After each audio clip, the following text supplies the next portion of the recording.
The union budget is so near, it's due on 1st February, so predictions at this stage are not the safest thing to do, even though it's a vote on account. Instead, let's look at something which has been occupying the mind of lots of people. And what is this? It is the huge surge of retail investments in the stock market and a cut in the savings behavior, the long-term savings behavior of the Indian population. It is this that we shall be discussing in this issue of On Point with some very interesting research.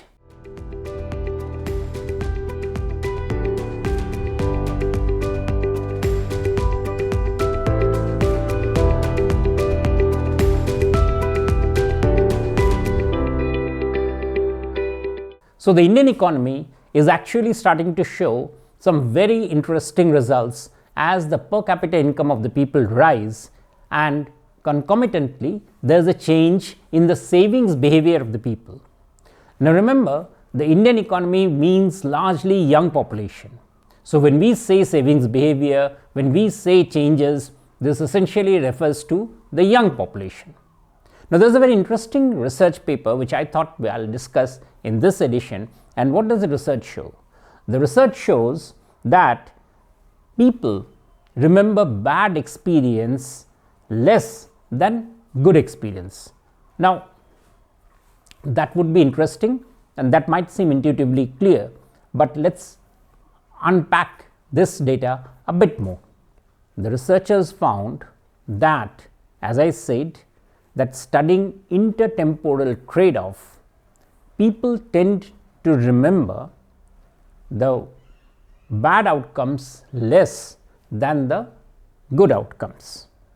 Now that means to that extent people are remembering negative outcomes less. This has important implications because a stock market will typically have good days and bad days.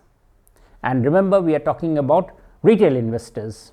So what the researchers did was they studied a band of people investing in the market and basically asked them to remember the worst performing stocks, the band of their investment in worst performing stocks and their investment in the best performing stocks. The researchers went one step more detailed into the experiment. They looked at the median of the number of years, that the median based on number of years this cohort was in the stock market. And there what they looked at was, there were two groups now. One was the group that had less experience and one had the more experience, if you look at the median age. So what was there any difference in the way they remembered their bad performances and their good performance? The result is very interesting. Those with less than median exposure had a far higher rate of forgetting their worst performing stocks than the best performing stocks. In fact, it was about 64% of them forgot the WPS, whereas 50% of them forgot the best performing stocks. Big difference. As I said, 64% of them forgot the WPS, 50% of them forgot the BPS. Now this result is not found among the more experienced group. So what does it mean? That the investors who come into the market with less number of years, that is the recent entrants, tend to highlight or tend to remember the better times compared to the bad times.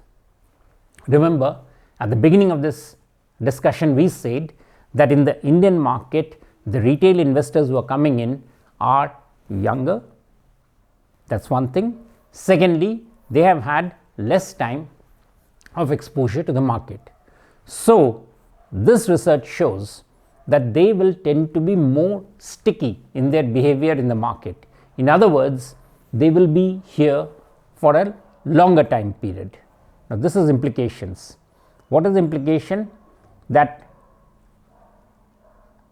not only will they be that the stock market is in for a longer period of more retail investors coming in, and here I am not talking about whether there will be bull run or there will be bear phases. What I'm saying is that the overall retail investment basket is going to expand going by this research. Now, would you say this result changes if they get more feedback? For instance, if there's more information coming from the market? No, it's actually the reverse. The more the feedback that they get, the tendency to remember the better ones rather than the worse ones gets accentuated. This is something which had also been studied earlier, a study called myopic loss aversion. This study, as you can see, dates from 1995. It was by Benazzi and Thaler from under the behavioral theory, and this also buttresses the same behavior. But what it does show for our purpose of stock market perception is that the retail investors are here to stay. So all of these means that the retail investors who pay more attention to the stock market, investors who pay more attention to the stock market will actually be more sticky. So, for instance, the WhatsApp messages which keep on circulating, telling them what's happening in the market, that actually promotes more sticky behavior to be there in the market. These are significant results, and while this is a long-term trend which sits very well with the Indian economy, which is expanding, it's something that will give, say, a finance minister room for optimism. Why? Because if, for instance, there's a plans for disinvestment, then the chances are that people will actually be more keen to pick up stocks because they will be remembering the good times rather than the burnouts, rather than the times when they have been burnt in the market. No wonder retail investments are now matching those of FIIs and domestic investors, and this is the trend that we shall be seeing more accentuated as the economy expands. And that's all from this edition of On Point. For a more detailed description of this research paper and associated themes, please visit my Substack. Thank you.